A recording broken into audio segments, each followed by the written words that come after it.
When my grandmother sold her house, it broke her heart more than she ever let on.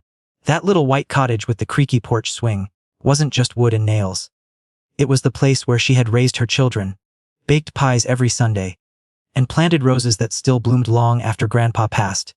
But she told herself it was the right thing to do. Family comes first, she said with that gentle smile of hers, the one that always hid her pain. She sold the house and handed every cent to her eldest daughter. My mom, use this to keep things steady, she told her.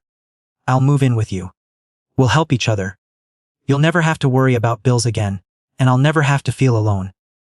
It sounded like a promise of love. It sounded like security. Grandma believed it. But promises are easy to make. Keeping them, that's where true character shows. When Grandma moved in, things seemed fine at first. Mom welcomed her with open arms, neighbors dropped by with casseroles, and everyone said how beautiful it was to see 3 generations living under one roof. But slowly the cracks started to show. It began with small comments. Don't sit in the living room when I have guests, Mom. You make the house look crowded. Or, could you eat in your room tonight? We're having friends over. Grandma brushed it off, always too kind to argue. Of course, dear, I don't want to be a burden. That phrase, I don't want to be a burden, became her shield and also her chain. The truth is, the money Grandma gave Mom started to change things. Mom bought new furniture, redecorated the kitchen, and even booked a vacation to Florida. But when Grandma asked if she could buy new reading glasses, her old ones were cracked. Mom sighed dramatically. Do you think money grows on trees, Mom? We can't just spend on silly things. Silly things. That's what she called the glasses Grandma needed just to see. I remember the day I visited and found Grandma sitting in the dim corner of her bedroom, squinting at her Bible with the broken lens taped together. She smiled at me and said, "It's all right. I know these pages by heart anyway." My heart broke. As months passed, the mistreatment grew sharper. Mom stopped including Grandma in family dinners. She told her to stay upstairs when company came over. She even locked the fridge at night, saying, "Food is expensive, Mom. You can't just eat whenever you want." Locked the fridge. It was like Grandma was no longer family, but an unwanted guest, or worse, a prisoner. Still, she endured. She endured because she believed in forgiveness in family, in the hope that things would get better. But I could see it in her eyes. The sparkle that had once been there. The sparkle of a woman who'd built a life, raised children, and faced hardships with grace, was fading. One stormy evening I came by with groceries. Mom wasn't home. I found Grandma sitting alone at the kitchen table, her frail hands folded neatly, a half-empty bowl of soup in front of her. "Are you eating enough?" I asked. She smiled, but her eyes welled with tears. "I eat what I'm given." That night, she whispered something to me that I'll never forget. I gave my house, my savings, everything I had, to feel loved. Instead, I feel invisible. Her words cut me deeper than anything I'd ever heard. And yet, Grandma never complained publicly.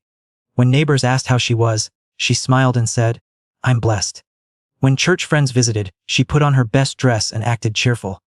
She didn't want to embarrass her daughter. But behind closed doors, the truth was clear. She had been cast aside. Used. Forgotten. What no one knew, not even Mom, was that Grandma had one last plan. Quietly, carefully, she began writing letters. Letters she tucked into a sealed envelope, hidden in her dresser drawer. Letters meant to be read only after she was gone. She may have been treated like a burden in her final days, but she wasn't powerless. She still had a voice. And she intended for that voice to be heard when it mattered most. Because Grandma understood something her daughter never did. You can strip a person of their comfort, their money, even their dignity. But you cannot strip away their truth. And when the time came, her truth would echo louder than all the cruelty she endured. Grandma's decline didn't come all at once. It crept in like a slow shadow. She grew thinner, weaker, and quieter. But even then, she tried to keep her dignity intact. She kept her hair neatly brushed, folded her clothes carefully, and whispered prayers before bed every night. What she couldn't hide was how my mother was treating her.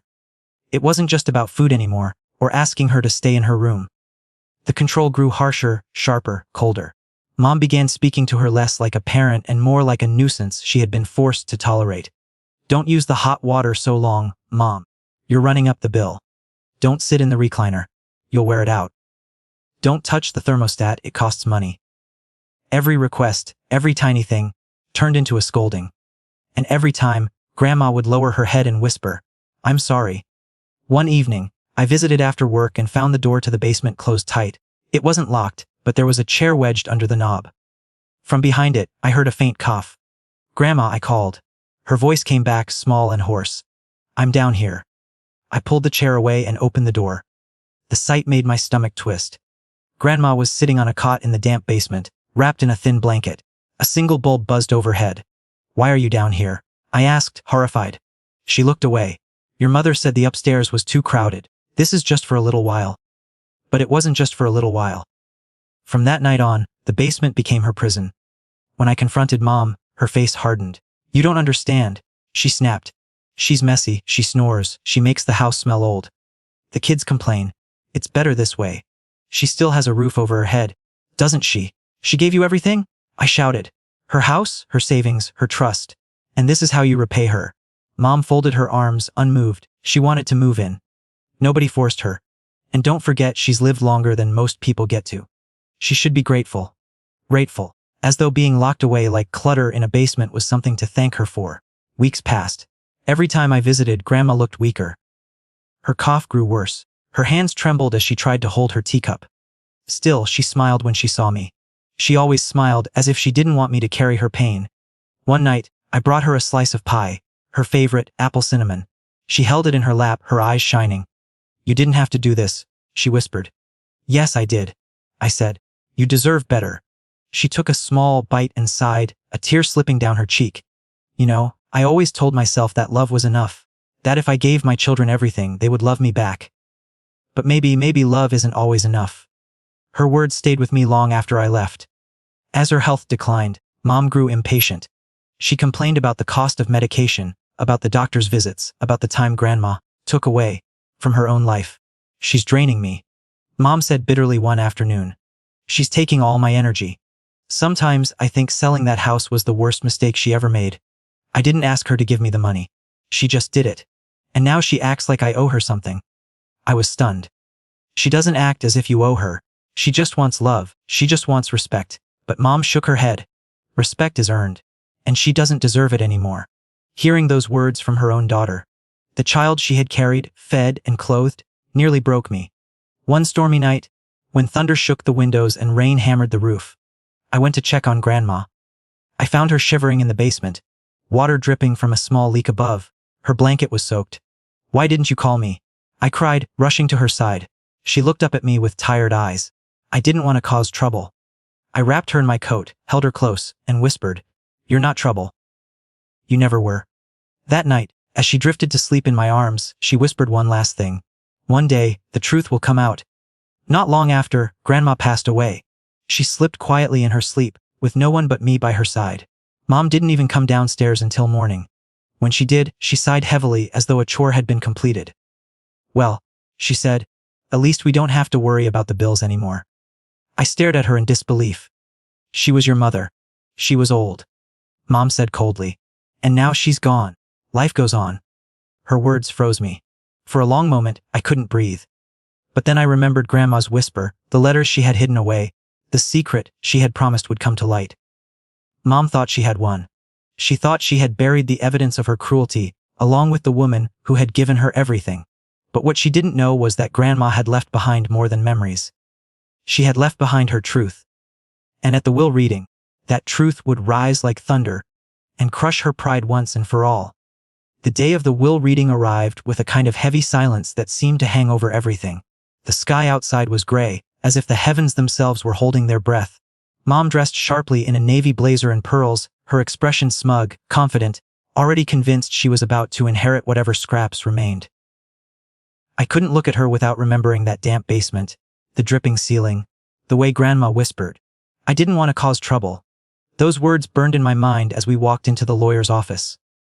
The room was simple but serious, oak shelves lined with leather-bound files, a polished desk at the center, and a single envelope resting on top. Mr. Whittaker, the lawyer, was a quiet man with silver hair and calm eyes. He greeted us with the kind of solemnity that only comes with decades of handling family secrets. I'm sorry for your loss, he said to both of us. His tone was soft, but I noticed how his eyes lingered on me, like he already knew something I didn't. We sat down. Mom crossed her legs and leaned back, arms folded, ready to claim her prize. Mr. Whittaker opened a file and began. Your mother, Mrs. Margaret Lewis, left behind a last will and testament, along with several handwritten addenda. Some of these are standard, while others carry special instructions. Mom smirked. I already know what she wanted. She moved in with me, gave me everything she had. Naturally, I'll continue managing what's left. Whitaker didn't react. He simply unfolded the first page. Mrs. Lewis begins her will with these words, "To my family. I leave not only my possessions but the truth I carried with me." The words hung in the air, quiet but sharp. I saw Mom's smile falter for just a second. Whitaker continued, his voice steady. "To my daughter Linda, who opened her home to me when I needed it most, I leave this my gratitude and my sorrow. Gratitude for the roof, sorrow for the way I was treated beneath it. You promised love, but gave me loneliness. You promised care, but gave me chains. You promised family, but made me feel like a burden." Mom's face froze. Color drained from her cheeks. Whitaker paused to let the words sink in, then went on. "Because of this, I cannot in good conscience leave you control of what remains. You received your share when I sold my home and gave you my savings. That was my gift of trust. What you did with it is between you and God." I heard Mom suck in a sharp breath. "This is ridiculous," she hissed. She didn't mean that. But Whitaker calmly unfolded the next page. "There's more." He lifted a sealed envelope, wax stamped with Grandma's initials. This was to be read aloud in the presence of both of you. He broke the seal and began again. "To my grandson, who saw me when others refused to, I leave what little I have left, my jewelry, my savings account, and my keepsakes. But more than that, I leave you my trust. You fed me when I was hungry. You sat with me when I was lonely. You reminded me that love is still alive in this world. For that, you deserve not just thanks but inheritance." My throat tightened. I swallowed hard against the wave of emotion rising inside me. Whitaker continued. "In addition, I leave instructions regarding the sale of my house. The proceeds were given to Linda with the expectation of care. Since that expectation was betrayed, I direct that any remaining property, assets, and insurance be transferred to my grandson." The room went silent. I felt the words echo through me like a bell ringing in my chest. Mom shot to her feet. "No, that's not fair. She gave me everything when she sold the house. That was her choice. She can't just change her mind after she's gone." Whitaker looked at her calmly. "Mrs. Lewis was within her legal right to distribute her remaining assets as she saw fit, and she made her wishes abundantly clear.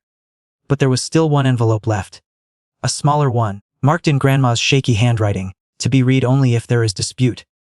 Whitaker sighed softly and opened it. Inside was a single page, written in Grandma's familiar script. "If my daughter argues, remind her of this. She locked me in a basement. She denied me food. She made me feel like trash when all I wanted was love. This is not hearsay. This is my testimony written by my own hand. I know these words will shame her, but shame is sometimes the only medicine for pride." Mom's mouth fell open. "She stammered. She's lying. She was confused. She..." But Whitaker held up a hand. "This letter is signed, witnessed, and dated by 2 church friends she trusted. It is valid." I felt my chest swell with both pain and pride. Pain that Grandma had endured so much pain. Pride that she had still found the strength to speak her truth, even if it had to be from beyond the grave. Mom collapsed back into her chair, shaking her head, her pride crumbling piece by piece. Whitaker read the final line. "I want my daughter to learn that money is not love, and pride is not strength. I leave her nothing but the chance to reflect, and perhaps to change. That is the greatest gift I can give her now." The room fell into silence. Heavy, unshakable silence. When we walked out of that office, Mom was pale and trembling. She muttered to herself, denying, justifying, trying to rewrite what had been written, but no amount of excuses could erase the ink on those pages. Grandma's voice had spoken louder than Mom's cruelty, louder than her greed, louder than her pride. Her last wish had not only revealed the truth, it had crushed Mom's arrogance in front of everyone who mattered. And in that silence, as I clutched the envelope Grandma had left for me, I felt her presence. Strong, gentle, unbroken. Justice had been served. When we stepped out of that lawyer's office, the sunlight hit differently. For months, Grandma had been living in the shadows, hidden away, her truth buried in silence. But now her voice had broken through. Her words had lit up every dark corner. Mom walked a few steps ahead, her heels clicking against the pavement, but her shoulders slumped like a soldier who had lost a war. She didn't speak. Not to me. Not to anyone. It was as though the weight of Grandma's words was pressing down on her, heavier than any inheritance could ever be. I wanted to feel satisfaction. I wanted to feel victory. But what I felt instead was bittersweet. Because justice doesn't erase pain. It doesn't rewind time. It just sets the record straight. And while Grandma's truth had crushed Mom's pride, it hadn't erased the months of cruelty she endured. Still, I knew this much. Grandma had the last word. And that mattered. The days that followed were quiet. Mom avoided me, avoided church, avoided anyone who might ask questions. The whispers around town spread quickly. People had seen her confidence shatter at the will reading, and rumors carried the truth faster than wildfire. She locked her mother in the basement. She took her money and treated her like garbage. She thought no one would ever find out. For the first time in her life, Mom wasn't admired for her spotless home or fancy clothes. She was pitied, judged, sin for what she had done. And me. People began to look at me differently too. They said things like, "Your grandma was lucky to have you. And she raised you right." I didn't feel lucky. I felt broken. But I held my head high, because I knew Grandma would want me to. One evening, I sat at the dining table with the box of letters Grandma had left for me. There were a dozen of them, each marked with a date. She had written them months before her passing, quietly, carefully, in secret. One letter read, "If you're reading this, I'm probably gone. Don't cry too long. Remember the apple pie recipe I taught you. Keep making it. Share it with your children. That's how love stays alive." Another said, "Don't let anger eat you." I endured, not because I was weak, but because I knew the truth would outlast the lies. Be patient, and life will always reveal what people try to hide. Her words were like medicine, soothing wounds I didn't even realize I still carried. And then I opened the last letter. It was shorter than the rest, but it carried the most weight. "I know you saw the worst of me in my final days. Frail, quiet, hidden away. But don't remember me that way. Remember the woman who baked pies at sunrise, who danced with your grandpa in the kitchen, who sang hymns louder than anyone at church. That's who I am. That's the legacy I leave behind. Don't let cruelty be the final note of my story. Let love be." I cried that night. Really cried. But they weren't tears of bitterness. They were tears of release. Because for the first time since she had passed, I felt peace. Mom, however, struggled. The weight of shame is heavier than gold, heavier than silver, heavier than all the money she thought she had won. She tried to hide it, but every time someone looked at her differently, every time someone whispered behind her back, the cracks in her pride grew deeper. I remember finding her one evening in the very basement she had locked Grandma in. She sat on the same cot, her head in her hands. For the first time in years, she looked small, vulnerable, human. When she noticed me, she whispered, "I didn't think it would matter. I didn't think anyone would know. I didn't yell. I didn't curse. I just said the truth. Grandma always knew. And now the world knows too." She broke down then, sobbing, the sound echoing off the cold concrete walls. It wasn't justice in the way people picture it. No prison, no handcuffs. But it was justice in the way Grandma intended. Her pride was shattered. And maybe, just maybe, that would be the first step toward change. Life after that was quieter. The inheritance Grandma left me wasn't much in money. A small savings account, some jewelry, and her keepsakes. But to me, it was priceless. Every ring, every photo, every letter carried the weight of her love, her sacrifice, her truth. I kept her Bible on my nightstand, the same one she used to squint at through broken glasses. I made her apple pie on Sundays, just like she asked. And every time I smelled the cinnamon filling the air, I felt her near. Mom and I never fully healed. Some wounds don't. But I noticed she began to soften, little by little. Maybe it was guilt. Maybe it was Grandma's final words echoing in her mind. Or maybe it was just the weight of loneliness. She started attending church again, sitting quietly at the back. She didn't wear pearls anymore. She didn't brag about vacations or redecorated kitchens. She just showed up, quiet, subdued, a shadow of the woman she once was. And maybe that was the point. Maybe Grandma's last gift to her wasn't punishment, but humility. A chance to see herself for who she really was. To anyone listening to this story, maybe you've seen something like this in your own family. Maybe you've watched someone mistreat the very person who gave them everything. Maybe you've seen pride eat away at love, until there's nothing left but ashes. But let this be the lesson: money fades, houses crumble, beauty withers, but truth endures. Grandma's truth couldn't be buried in a basement. It couldn't be silenced by a locked fridge. It couldn't be erased by Mom's pride. It lived on in her letters, her will, her legacy. And in the end, that truth spoke louder than any cruelty ever could. Grandma once told me, a person's last wish is their truest wish. Because by then, they have nothing left to lose, and nothing left to prove. Her last wish wasn't for riches, or recognition, or revenge. It was for the truth, for her story to be told, for her daughter's pride to be broken.